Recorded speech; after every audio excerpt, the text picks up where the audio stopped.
representatives of international financial institutions, distinguished guests, ladies and gentlemen, good morning. And I'm honored to join you this morning in this important dialogue on adequate housing, a subject that speaks not only to shelter, but dignity, security, opportunity, and human rights. Adequate housing is the foundation of families to thrive, for children to grow in safety, and for human dignity to be upheld. Yet, the lack of decent housing remains one of the greatest challenges of our time, especially in urban areas where too many families live in conditions of squalor and indignity or have no home at all.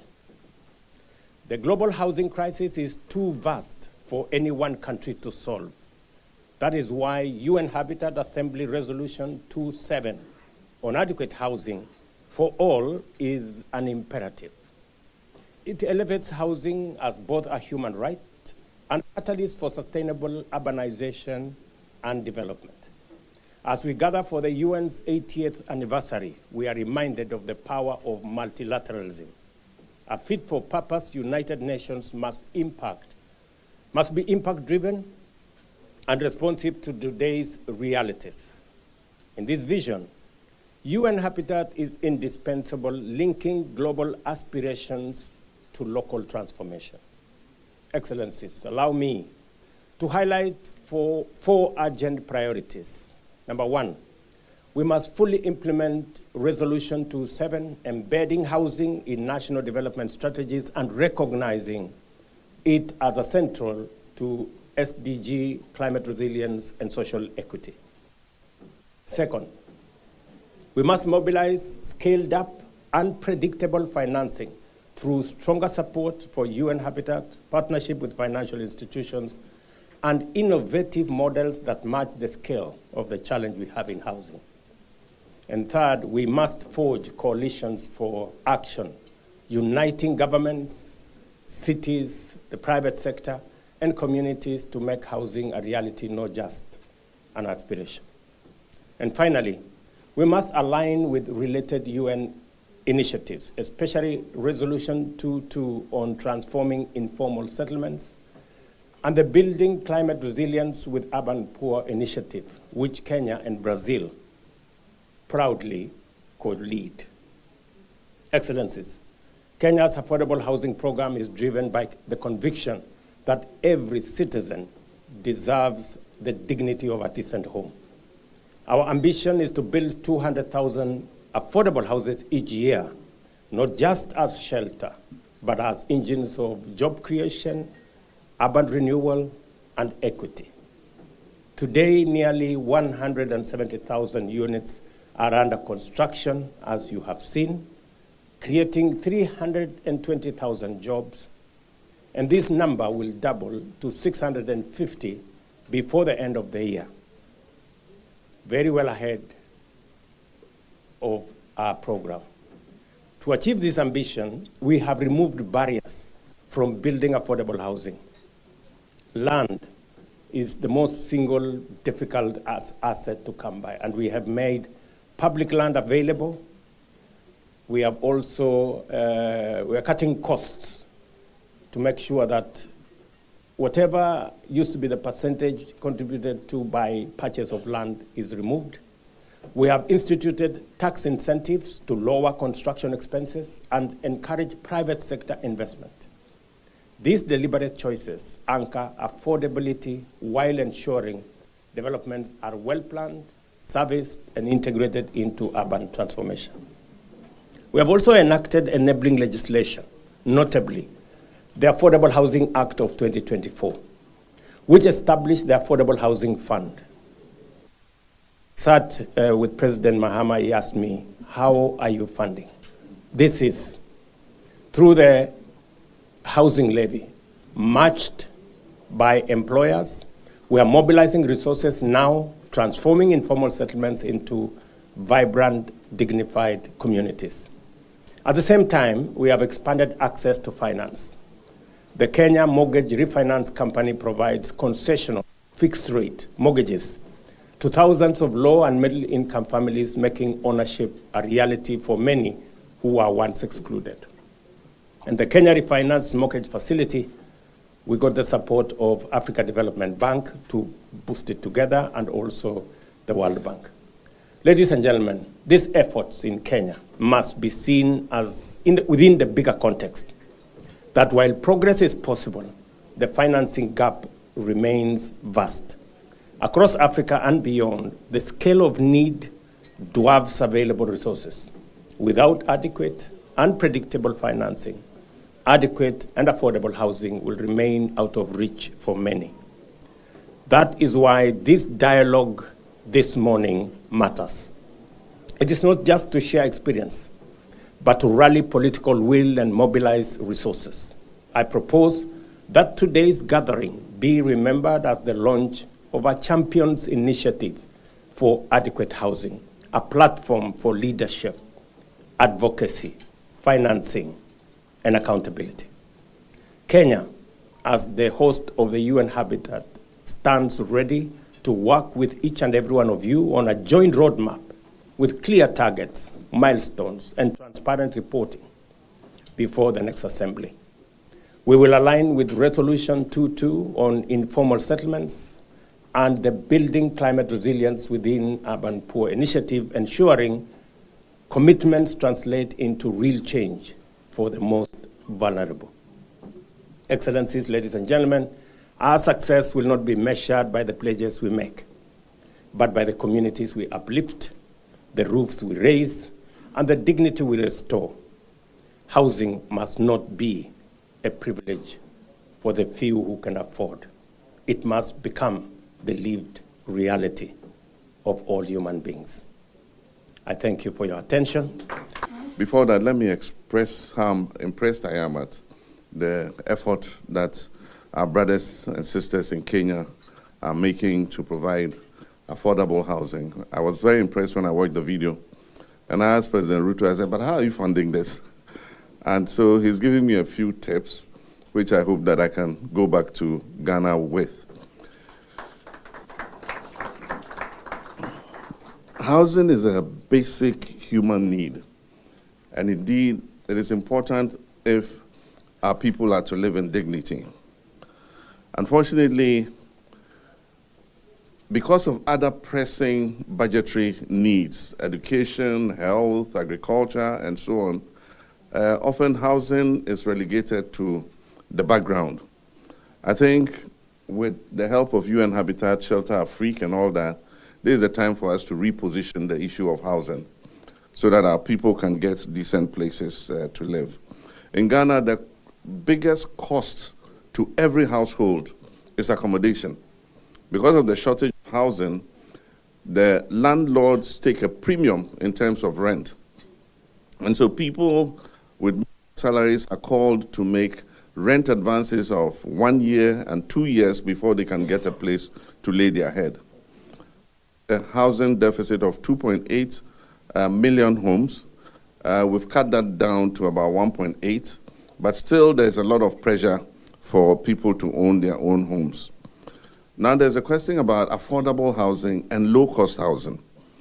We have done several affordable housing projects, but however we try, because of the high cost of building materials, a home comes typically at a cost of about $50,000. Now is $50,000 for a home affordable? Look at what the living wage is in different countries to be able to determine that. And so often you find that it is the rich, the middle class that snap up these houses, and more ordinary people are not able to afford them. So what is agitating our minds is how to bring the homes in at a lower cost. And like my brother said, land is one of the main issues. And so if government takes off the cost of land from the house, you reduce the cost of the house by a very significant percentage.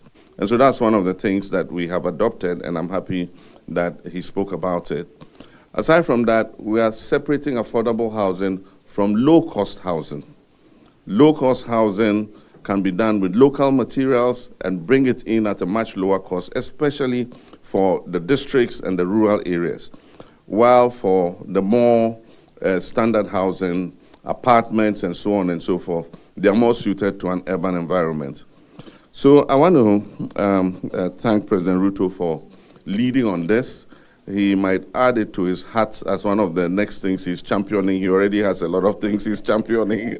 But I can assure you that Ghana will be right beside you. And we contend ourselves with having these stated as maxims or axioms in textual formulation existing in some fading parchment of a constitution in each of our countries.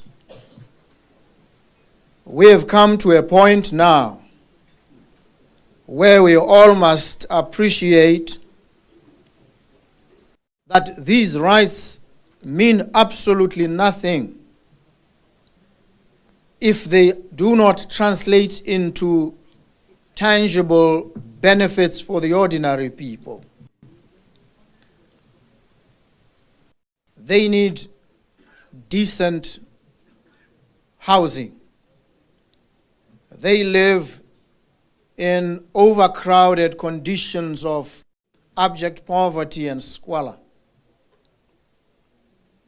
They look to that assemblage of persons that they have elected to lead their country, determine their fate, to provide answers to these pressing and trenchant problems that trouble them on a daily basis.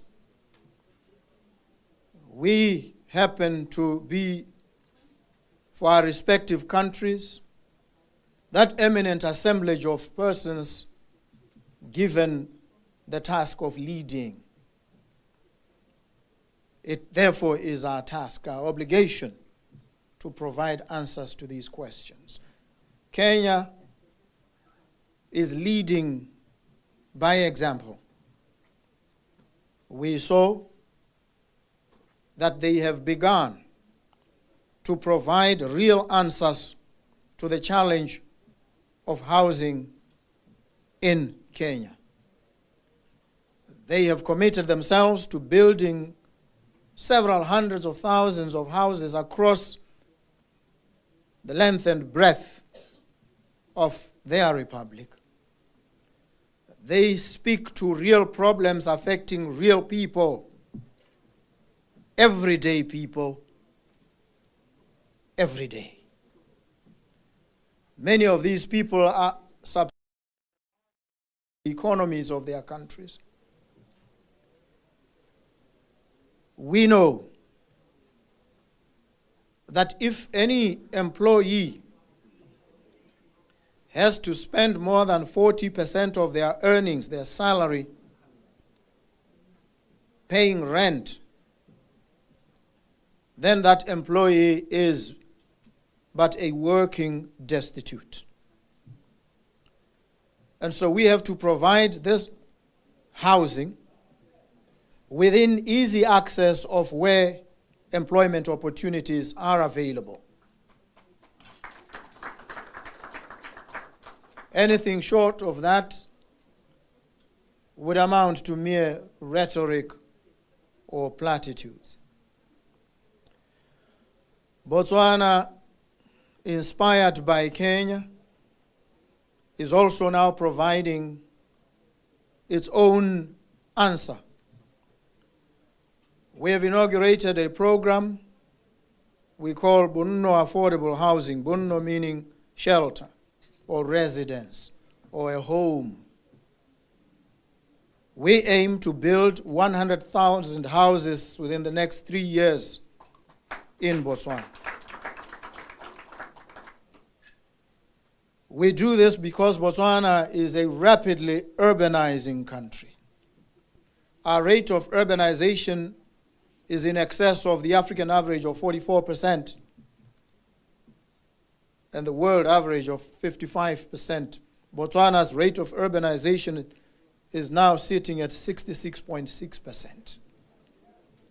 We therefore must provide answers urgently, boldly, and decisively. Our people expect no less.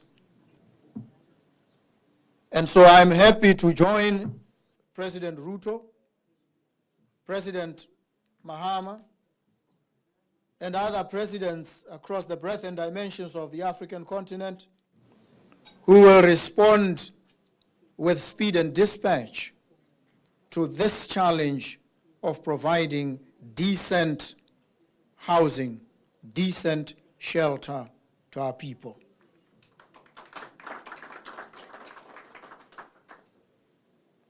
We have engaged with local banks. We have currently an advanced conversation with 3 financial institutions in Botswana. They have asked for a number of things as our contribution to the project. They ask for land to be availed. Government has committed fully to the provision of land. They have asked for other concessions in relation to the building materials, some of which they have to import, that government go easy on any import duties. The reason we also have to play our part as government is first to cement this partnership between government and the private sector, but also to ensure that we cap the price of each housing unit within ranges of easy affordability for our people. We have set a living wage that should make it somewhat easier for our people to finance, to afford, to have access to these housing units that we're building. In Botswana, I'm sure like in other places, especially in the villages, we have land boards which allocate a parcel of land to each citizen who applies. We've faced challenges in relation to this program because many of the places where the land would otherwise be availed are unserviced. No access to decent water, potable water, sanitation, roads, and such infrastructure. Our conversation with the banks involves servicing the land in addition to developing these housing units that we envisage. And we've begun. The housing units are being delivered on an ongoing basis across the country. We've apportioned, because our country has 61 constituencies. We will have a minimum of 1,000 houses in each constituency so that we do not disproportionately allocate and distribute these resources. And so I'm humbled to be part of the discussion here today, encouraged and fortified in my own resolve, because Kenya is doing it. We are coming right along. Ghana is also in the process. And the huge housing deficit that Africa has, as UN Habitat has so accurately mapped it out for us over the years, we hope will soon become a thing of the past. And human rights will now move from the text, from word to deed, as we translate the maxims and precepts enshrined in constitutions into bold and courageous actions to deliver quality, affordable, decent housing. ladies and gentlemen. After so much work, and I really appreciate join Alice to appreciate the work of the teams here, but also your availability for being here with us today. So it's a great honor to join you and to represent the Secretary General of the United Nations, Antonio Guterres, at this occasion. Allow me to begin by expressing my deep appreciation to His Excellency President William Ruto for his leadership. His initiative in launching the global call to action for adequate housing reinforces the global momentum we are seeing and provides a rallying point for governments, partners, and communities to work together. Everybody already said, housing is not simply about shelter. So housing determines whether families can escape poverty, whether women and girls can live with dignity and safety, and whether cities can grow in ways that are inclusive, resilient, and low carbon.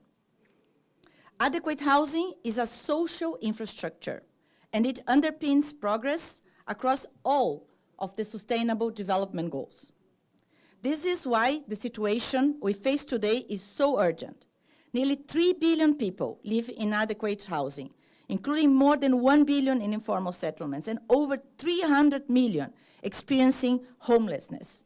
At the high-level dialogues convened this year at the resumed United Nations Habitat Assembly and jointly with the president of ECOSOC at the margin of the high-level political forum, one message came through strongly. Housing is no longer seen as a sectoral issue, but as a platform for poverty eradication, equality jobs, resilience, and peace. The housing crisis is a defining challenge of our time. For this reason, countries in all regions are increasingly placing housing at the center of the political agenda. We just heard from 3. The European Union, for example, nominated its first ever commissioner for housing and launched the development of an European affordable housing plan.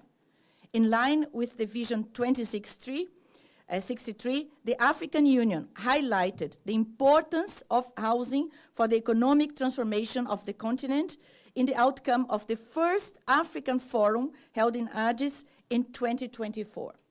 We also heard that financing remains a critical challenge. We heard the example of Kenya, of the housing levy. Public resources are absent, but powerful tools are not yet fully harnessed. Land-based finance, cooperative housing funds, community saving schemes could unlock vast potential for sustainable investment. Equally important, member states underscore the need to support diverse production models, from large-scale national programs to community-led and self-built solutions, and to place security of tenure at the heart of housing efforts.